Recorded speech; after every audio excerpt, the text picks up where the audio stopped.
Welcome back, guys, to another movie review. This time for Thor: Love and Thunder. If you haven't seen the movie yet, I highly suggest you watch this before you go see it. I'm going to do a non-spoiler part, which will be the beginning of the video, and then I'll let you know when the spoiler talk will end up starting. But yeah, let's just go ahead and get right on into it. That I can't speak tonight. I'm pretty tired. I'm not gonna lie to you. Yeah, so I'm gonna try to keep the non-spoiler talk. I mean, I more so want to talk spoilers, but I will say this: do not go into this movie with expectations, like at all. No, like don't anything that you think like that this movie might set up like for don't even try, because it's the biggest problem that I've had with this movie. I'm gonna talk about all the positives first. There was a lot of the acting was really good, like between all the actresses. It was all really good. Christian Bale was brilliant. The way that he did the role, I don't think that there's anyone else that could have played Gore the God Butcher. He did such a good job, especially with how the movie was set up. He did a good job still making the character menacing. You know, there were a lot of really heartfelt moments in the film. A lot of cute moments. Non-spoiler talk. I'm just gonna talk about. It was too jokey. I can't get over how. This is why I say don't go into the movie with expectations, because if you think that this is gonna be, I mean, don't get me wrong. There's a couple badass moments in the movie that you'll like a lot, but even those kind of get overshadowed or even, in my opinion, ruined. Again, this whole thing is my opinion, so take it with what you will. Just get ruined by, tiny things. We saw one in the trailer. There was a showdown, scene between Thor and Gore in one of the trailers. And, it's in the black and white. That's in the dark dimension. That's why it's like that. And, they're staring each other down, and Gore looks at Thor like this. And I'm like, oh, it's brilliant. And then Thor looks at him like this. I'm like, I like that. Like when the trailer first released and I hadn't seen the movie yet, but seeing the movie and seeing how much the comedy was. I mean, Thor Ragnarok, there was comedic moments, but it picked when, it was proper timing throughout the whole movie. It seemed like that they're like, okay, the comedy in Thor Ragnarok worked, let's turn it up to 11. Like, if Thor Ragnarok was at like a 6 or 7 in comedy out of 10 on a scale, Thor Love and Thunder, the new Thor movie, is an 11. Like, they cranked it way up. In my opinion, the comedy alone didn't hurt the movie, but it's the fact that they didn't capitalize on other things as well. I'll get into that with the spoiler talk, but this isn't really a spoiler at all. So with the character Zeus, who's being played by Russell Crowe in this movie, he was introduced in the trailer.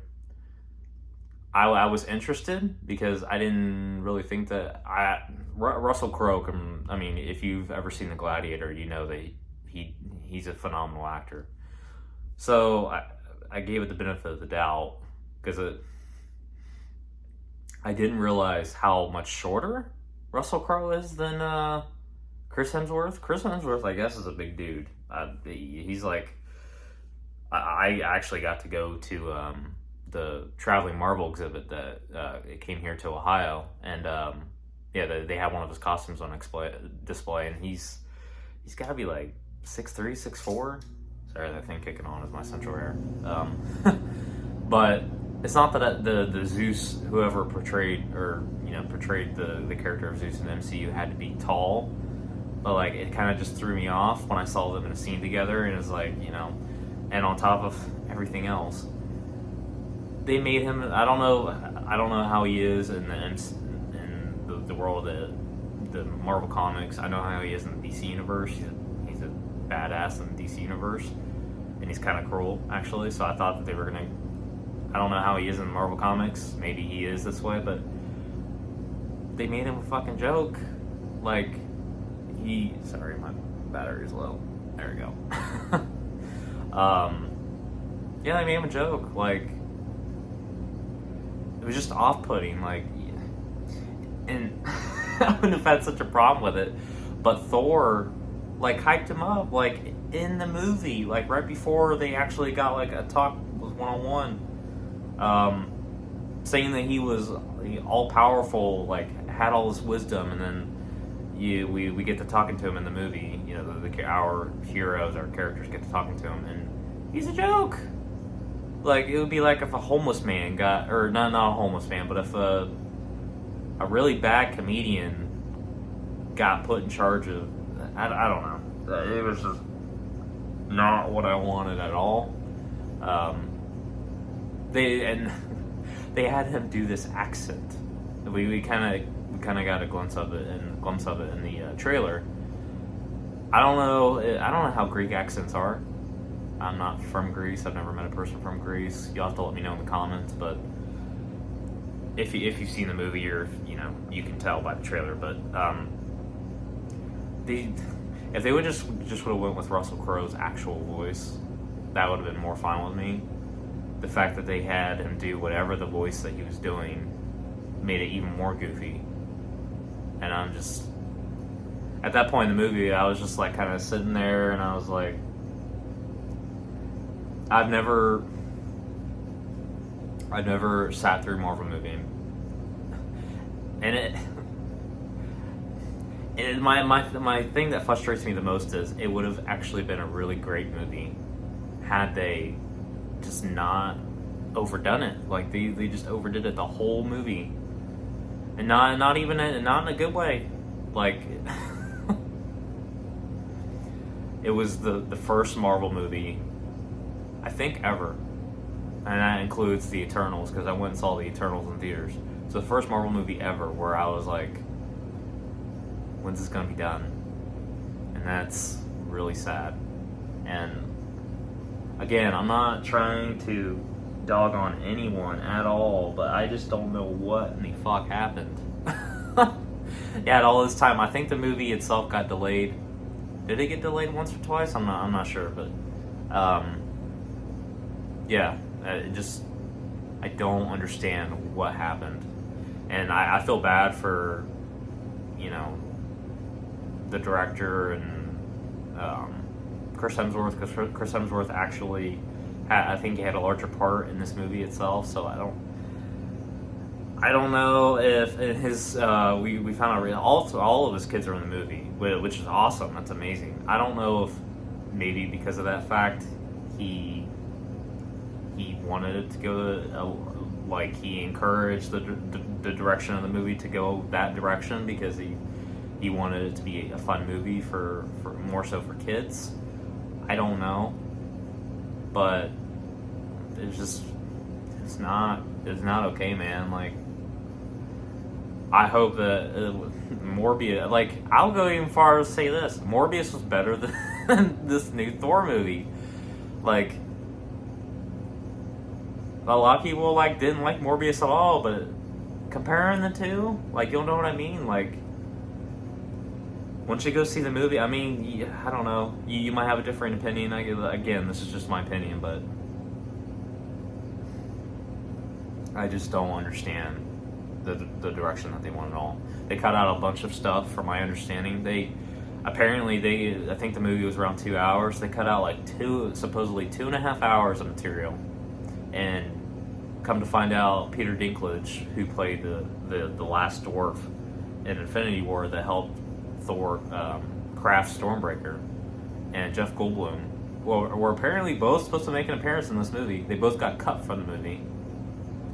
And then Watiti, the director, he makes a comment about director's cuts for movies, and he's like, "Oh, I would never do one. I'm not going to do one for this movie because something along the lines of he doesn't believe in director's cuts, and director's cuts kind of devalue the movie type deal." I know that was for sure one of his words. They devalue, and I'm just like, no, they don't. I mean, if anything, like most director's cuts that they've come out with movies have actually made the movies that much better, and people prefer the director's cut over the original movie. Just saying. I mean, look at the Snyder cut. Now, I wouldn't call that a director's cut, but it basically was. Like, I understand you're gonna say like, oh, it was a different director. I get it, but he was the original director, and he even when they went back and reshot stuff, he added more to it. So technically, it was the director's cut, in my opinion. But yeah, like let's put it this way: if I was Kevin Feige, like I know that Kevin Feige's overseeing all the Marvel operations. I get that. I don't know how much I would like to know how much input he had with this movie, or if he just like I know that he gave. I mean, there's no way that he couldn't have gave the green light for the director of both Thor Ragnarok and Thor: Love and Thunder. Thor Ragnarok specifically, because you could tell it had the director's own spin on it. That's his style of directing, is to put the movie in that direction. And then you could tell with this movie, because same director again, he turned it up to 11, and he did, because the comedy was a lot more frequent. A lot of if I was Kevin Feige, I would just sit the director down and be like, yeah, bro, this can't happen again. And I know that you're gonna be like, oh well, it's had a stronger weekend box office opening than Thor Ragnarok, beat it by like 20 million. I'm like, I know this, but that's because people went into it with expectations because it's Thor, and yeah, just did not. For me personally, my own opinion, did not meet those expectations at all. And the two post-credit scenes, I'll talk about them in the spoiler talk coming up, but because I'm going to try to go ahead and wrap up the non-spoiler part. But the one post-credit scene did kind of set it up, but again, like so in the one post-credit scene, they introduced a new character, and the actor that they chose to play the character, I mean, don't get me wrong, he might do a really good job, and I hope he does, but I'm just like, it's kind of random. Like, they could have chosen anyone, and they went with him. I'm not knocking him as an actor. He's probably really good, but anyway, yeah, I still recommend that you go see this movie, especially if you're a Marvel fan. And like I wouldn't personally pay to go see it in like 4DX or XD or 3D ID or whatever. I would not recommend you spending the extra money. I would go on a discount day or whatever and go see this movie. I don't know. Maybe you're a super mega fan when it comes to comedy, and you'll just love this movie so much. But me personally, it could have definitely used a lot more seriousness. Like, I feel like the evolution of the Thor character throughout the movies, they just like, in a sense, just flushed down, because like, I don't know, like it was. Anyway, I'm gonna go ahead and get into the spoiler talk right now, and I'm gonna get out all of my frustrations. So if you have not seen the movie yet, or you don't want anything spoiled for you, go ahead and leave now.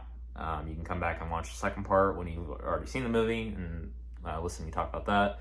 Or if you just don't care and you're like, oh, I'm going to see the movie anyway and I'll just watch it anyway, stick around.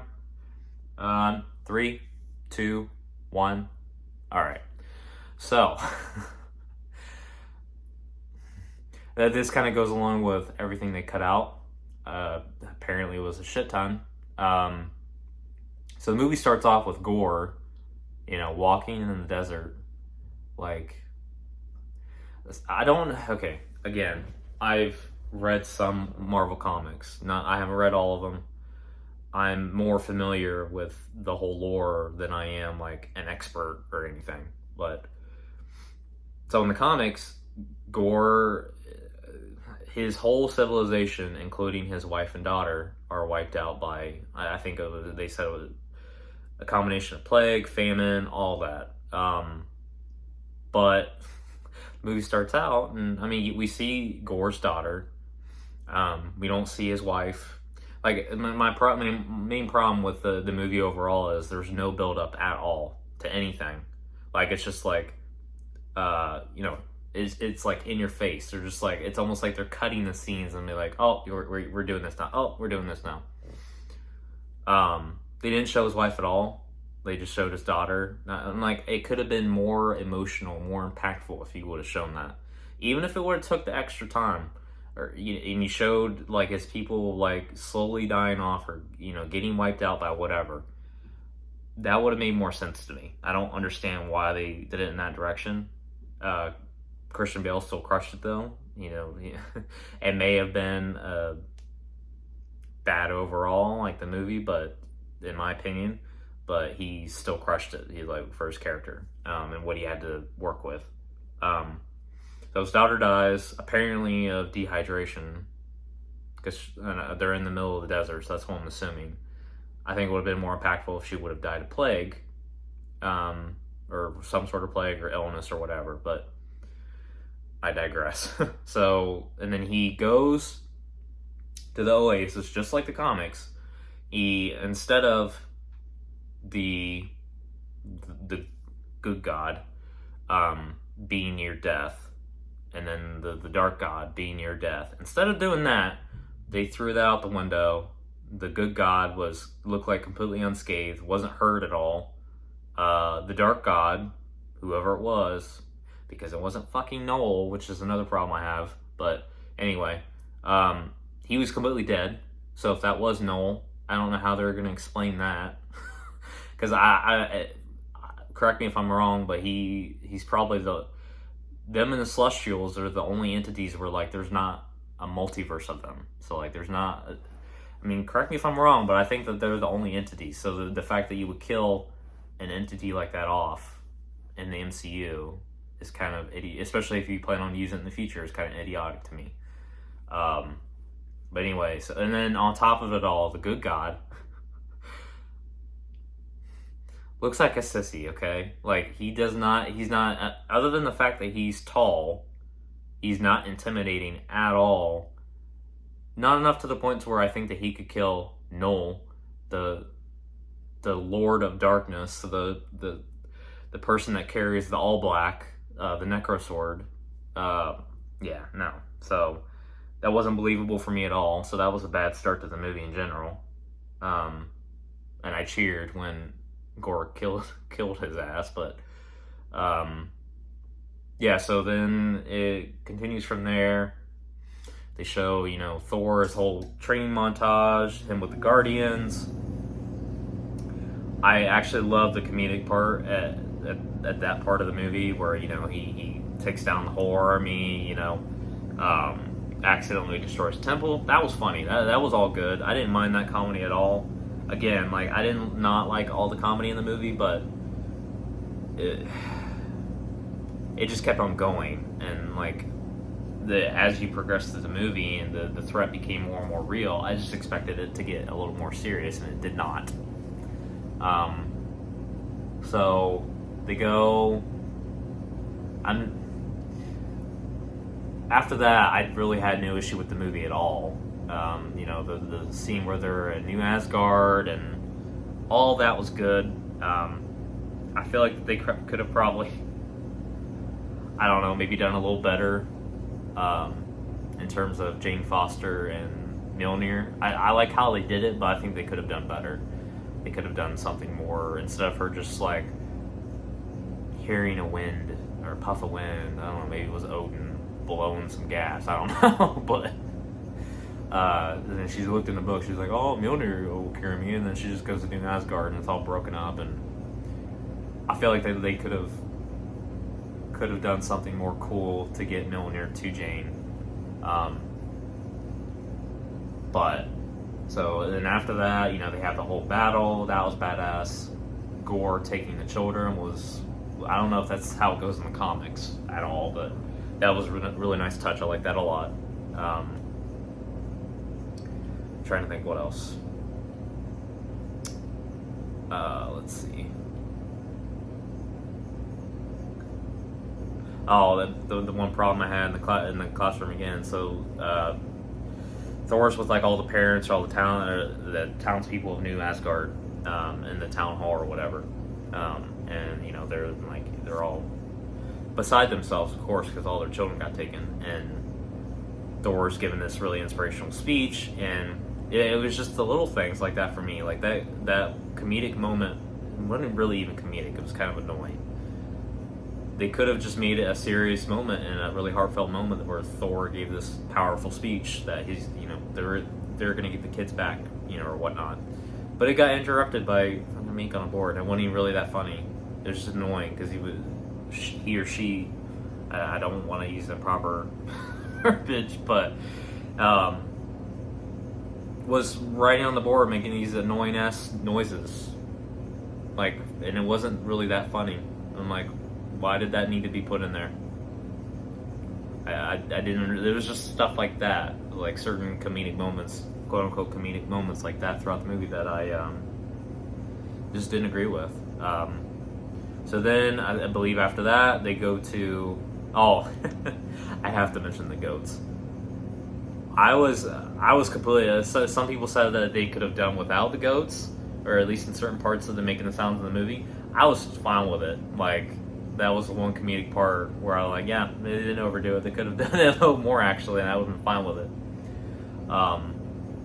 So they go to, I'm blanking on the name of the city, but it's basically a city it's by invite only. I don't understand how that works with all, you think that all gods will be invited, but no, it's only certain gods, apparently. And Thor was never invited, apparently, which is crazy, but,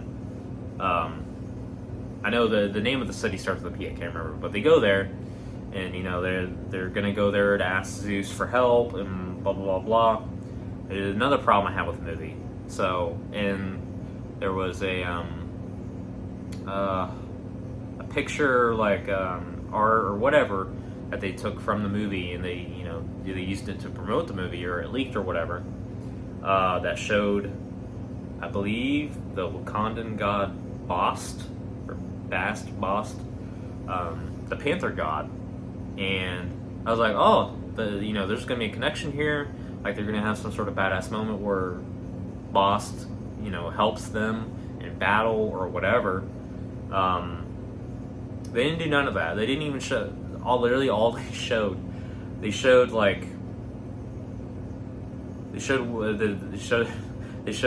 Korg's god, which is kind of funny. That they even had a god. But other than that, all they did was like a camera pan, like for like I'm talking like 2 to 3 seconds, or to 4 maybe. They don't do any connection at all to the Egyptian gods, which they could have easily done with Moon Knight. And apparently the director of both Thor and Moon Knight both collaborated that way they got the lore and the myth and the legends of the gods correct, or at least as correct as they could.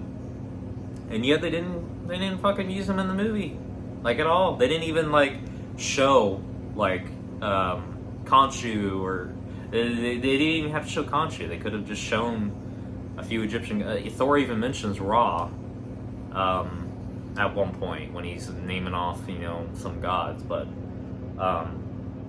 none of that. They didn't do any of that, and that's the main problem I had. They could have done so much, and they did very little.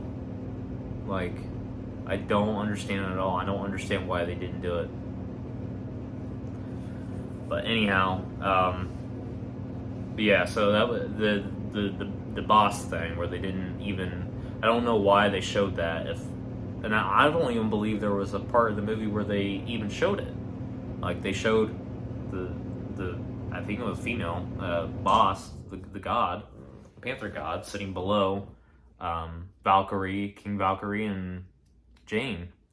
They didn't show it at all. I'm like, why would you even? That was like a bait and switch. Like, you got people talking just to go see the movie. That's kind of messed up in my opinion. But uh, and then we meet Zeus. We get to talking there, and my fucking god, made him such a joke. I'll say it again. They made him such a joke. I don't know if he's that way in the comics, but and like I love Russell Crowe, but like they almost had to get Liam Neeson in there to reprise his role of Zeus from Clash of the Titans and Wrath of the I would have rathered that, to be honest with you. They made him have this stupid ass accent. I don't even know if it's supposed to be a Greek accent or Italian accent. I don't know what the fuck it's supposed to be, but I would have been alright if they would have just done normal Russell Crowe voice. That would have been a lot better than what they did. They did it to where, for whatever reason, they had Thor kill Zeus when I don't even think that the people that were attacking Thor and, attacking, our heroes in the movie, but King Valkyrie, Jane Thor, Korg, well, other than Korg, quote unquote, getting killed, even though he's made out of rock, so he can't technically die, and he can he can collect his rocks back up and reform. Like, it's not that big of a deal. At least I think, anyway. I don't think that they were trying to kill him. They were just Zeus was like, all right, you gotta stay now. You can't leave, type deal. Because they weren't invited to go there to begin with, and blah, blah, blah, blah. They could have easily just, dehabilitated all of them. And for whatever reason, they have Thor use Zeus's own lightning bolt and sling that sucker right through him, and it looks like he's dead.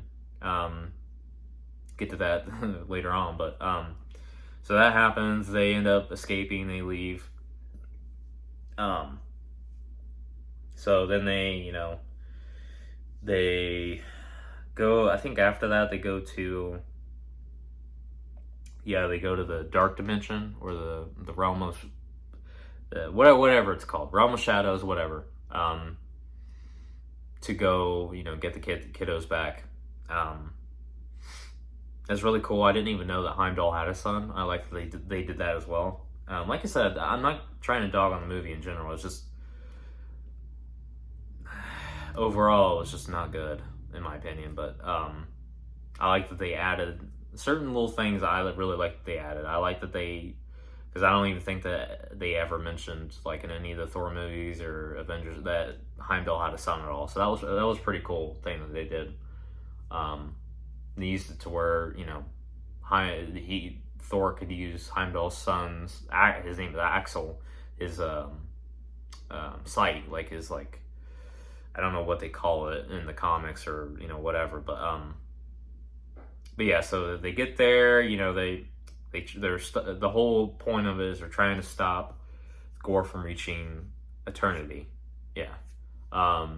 In order to make the wish to kill all gods. So they get there, they do the rescue. I like the whole battle in general. I really wish that, I don't know, I didn't really have a problem with the battle. The scene with the kids was really cute. When Thor bestowed his power upon all of them to fight the dark creatures, but and come to find out, during the battle, or during the very end of the battle, Thor and Jane, together, they destroy the Necro Sword, which I don't even begin to know. I'm not even gonna can't speak. I don't know where to start with that. The fact that they destroyed it, I don't even know what it's gonna mean for.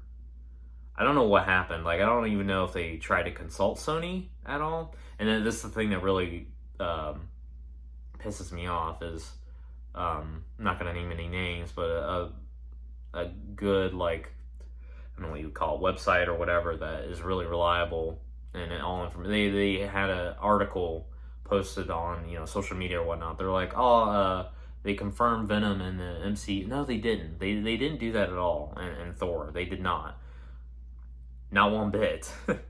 They didn't show Noel at all. They showed some entity that had the sword. Didn't look like anything like Noel. So if that was supposed to be Noel, he's dead because that character was dead. So they eliminated all possibility that, and there's no multiverse thing to my knowledge because he's the only one that exists. I could be wrong, but so the Necro Sword gets destroyed. I'm like, okay, well, what are they gonna do now?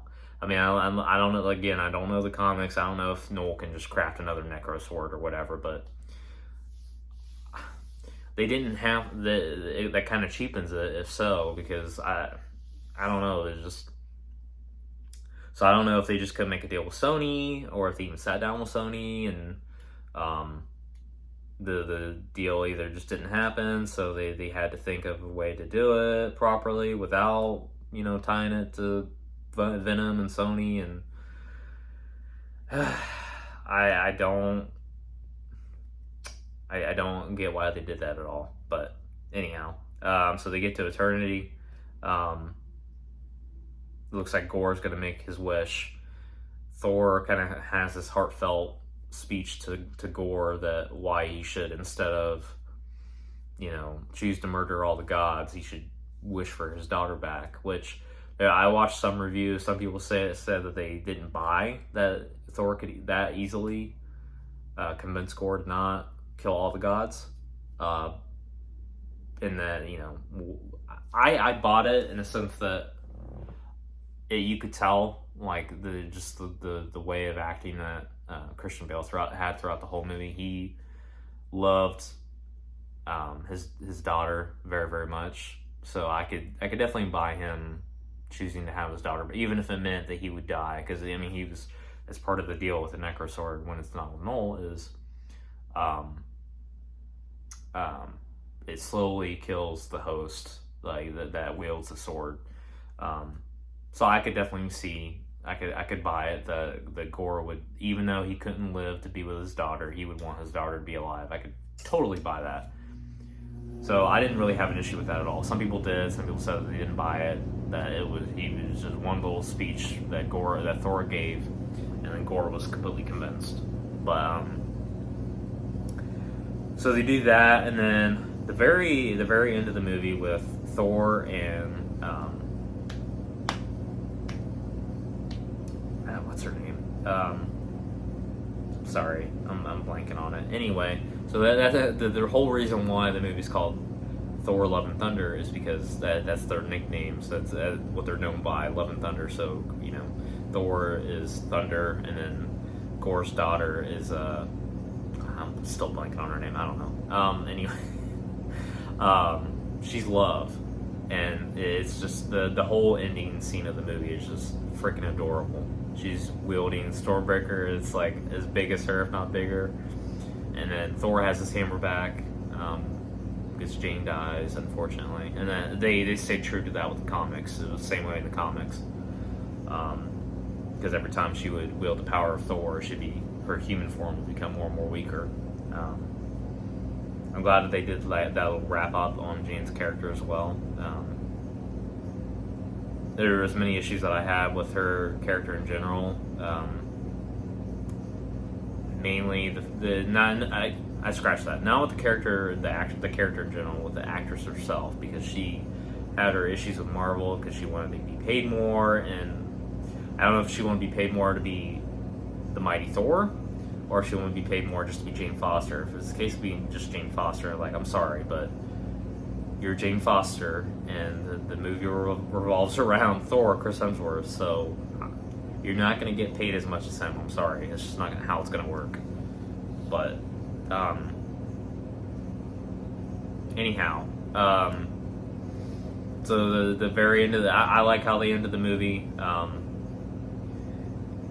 I think my main problem was I went in there with expectations for the movie, and the comedy kind of took me out of it. Not kind of, it did. I tried to not let it affect me at all, but it did. It affected me quite a bit.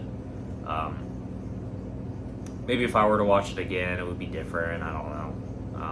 I was kind of the same way with the new Doctor Strange movie. I didn't know how to feel about it because if you haven't seen it yet, spoiler alert, a lot of people die. I didn't know how to feel about that fact that, because I'm like, well, how are they gonna, bring these characters back, blah, blah, blah, blah. And when I went ahead and watched it the second time, I love it. Like, it's one of my favorite Marvel movies now. It could be the same way with Thor: Love and Thunder, but I don't know. Never been really annoyed during a Marvel movie, but I was annoyed then because there was just so much comedy. And I just wanted it to, I don't know. Go ahead and talk about the 2 post-credit scenes. The very last post-credit scene, I think, is not really. It was nice that they did that. I don't know if Valhalla is going to play a part at all, because Heimdall said, "Take your place among the gods." I don't know how many gods are in Valhalla. I don't understand. I don't know if they just meant to be like, oh, it's everyone, everywhere that dies in battle or whatever goes to Valhalla. I don't know if they just meant that and they just said gods. I don't know what that was, but that was really nice that they did that. I like that a lot. And then the mid-post credit scene, I don't know if they're trying to give the guy that's playing Hercules an accent too, but the accent sucks. Okay, I hope they get better with that. He was doing this like raspy, "Yes, father." Like no, bro. Like when I imagine Hercules, I imagine the guy with the voice that's like, "Hey, bro," like not like talking like an idiot, but like a deeper voice and not a fake. Like that was just a straight up fake voice. I don't know what that was, but I hope that's not the actor's actual voice because that is unfortunate. But the whole sequence was cool and all. Like, it didn't really ruin it for me that the certain actor's playing Thor. I'm not convinced yet. So that's why I was kind of like, as soon as I saw him, I mean, he looks big. He looks like a big guy, but I need to be able to buy that he can give Chris Hemsworth, Thor, a run for his money and actually potentially beat him in a fight at some point. I need to be able to believe that. If I can't believe that, then I'm sorry, it's just a bad casting or bad whatever. I don't know. But yeah, I like that sequence. I like how they said that all people don't respect the old gods anymore. We'll show them, type deal. I like that a lot. I wish that they didn't have Russell Crowe do the dumb accent or whatever he was doing. It would have been more impactful for me if he would just use his normal voice is actually really amazing. I wish they would just let him use it, but yeah. So overall, like if you're a Marvel fan, I think you should really go see it. It's pretty. I'm gonna go out on a limb here, and there are gonna be a lot of people that probably disagree with me, but it is probably my least favorite Marvel movie at this point of all time. I like Eternals more than I like this movie. I like Morbius even better than this movie. And I mean, Morbius is probably in my opinion, the second worst Marvel movie of all time. But it may end up being. Like I said, I'll watch watch Thor: Love and Thunder again, and then it probably won't be the worst. The worst. Morbius will probably still be down there, but but yeah, I even like Thor: The Dark World more than I like this movie. I'll even say that because it's just true in my opinion. Like they could have done it way better. Like for me the plot was all off. It just didn't feel like there was any build up. Like you could tell that they either cut out a lot of stuff or I don't know what happened. Like I said. And I just hope it doesn't happen again because there's gonna be more Thor stuff. So I just hope it doesn't keep on staying the same level of worse and keep on progressively getting worse. I hope it's kind of interesting. The first Thor movie was really good. Second Thor movie, people were divided on it. They didn't really like it. Third Thor movie, Thor Ragnarok, that people loved it. And then this one is kind of like fucking doo-doo. So if it keeps on going in that pattern, the next Thor adventure, Thor movie, Thor appearance it'll be really good. So I'm not too down in the dumps about it. I just wish that they would have been able to do more with it, because they could have made this could have, in my opinion, it could have been. It may still end up being that way because of the comedy. People really like the comedy. I get it, but just on principle alone, of in terms of the basic stuff like the plot, too much comedy, in my opinion, and all these factors. Yes, it's had a really strong opening box office weekend, and it's actually beat out Thor Ragnarok. But I literally think the only reason they did that is because it's kind of becoming a problem now, where the Marvel movies are getting so hyped up that so many people go to see it expecting it to be really good. Again, expectations. And then it's just doo-doo. Like, the Doctor Strange and the Multiverse of Madness was not doo-doo at all. It was really, really good.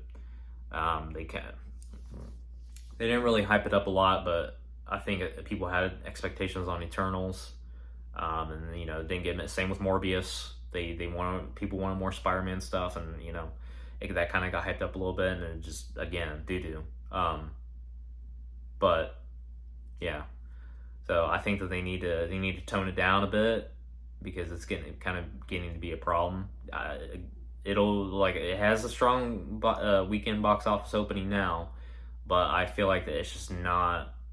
It's definitely not. I don't think it's going to come.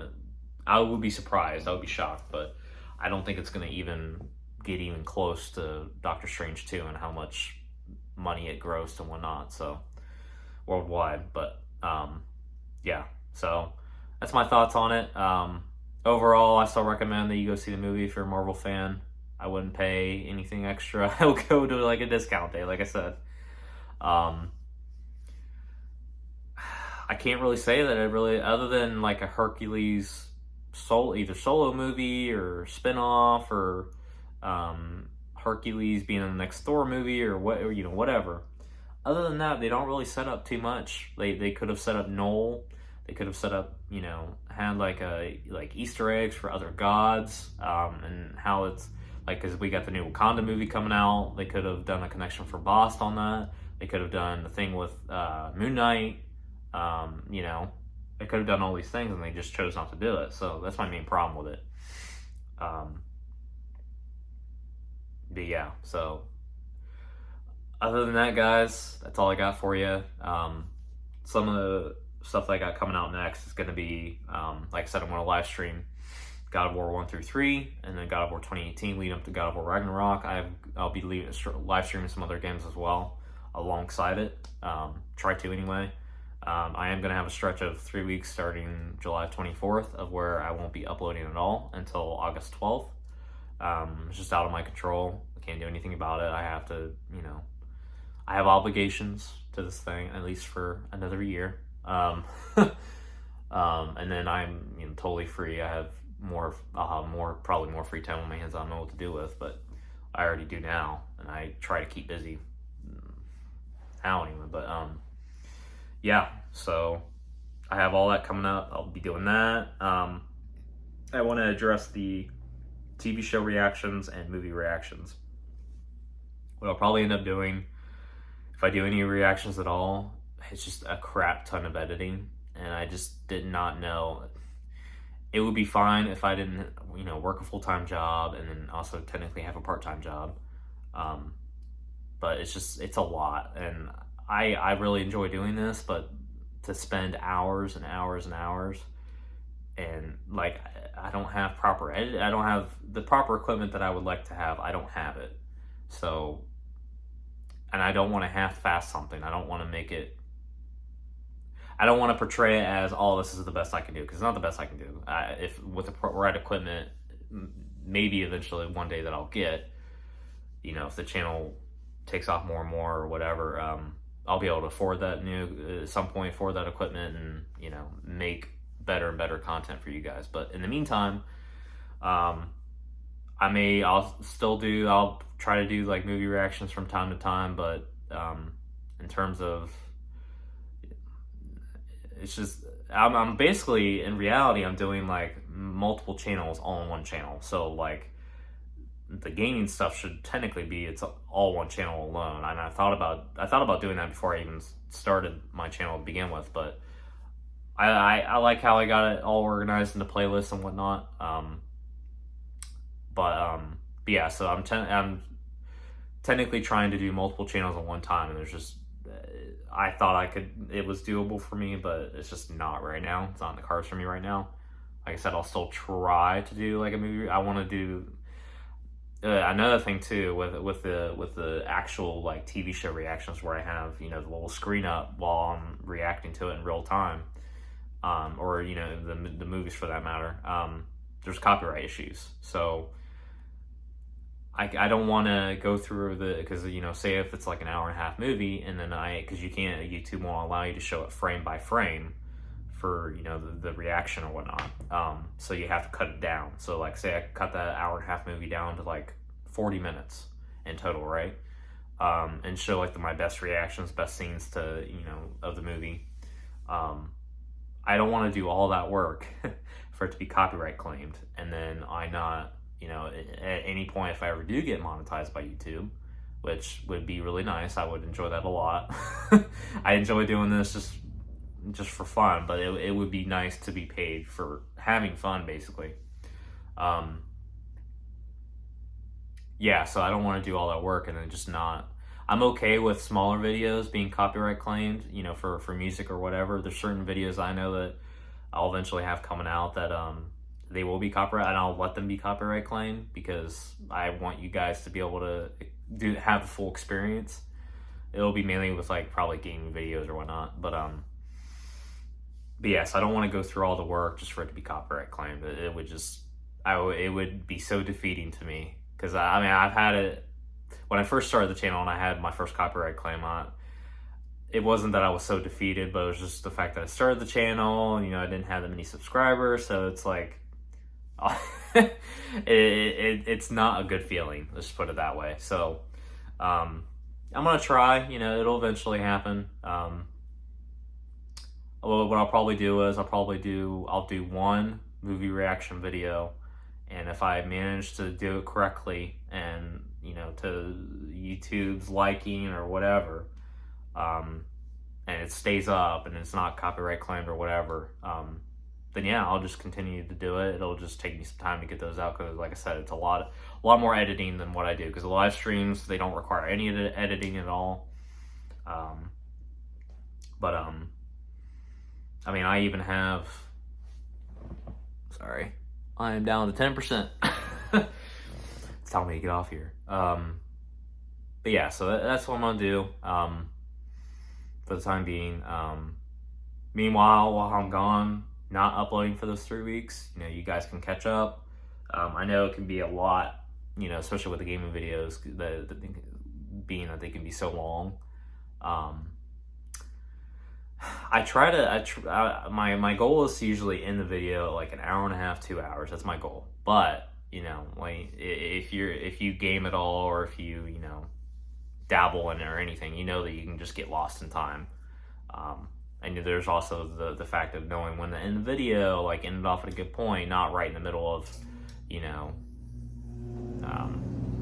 a mission or objective or side quest or whatever. But yeah, so thank you guys so much. Leave a like, smash that subscribe button, and yeah, I'll see you guys probably tomorrow night. Thank you.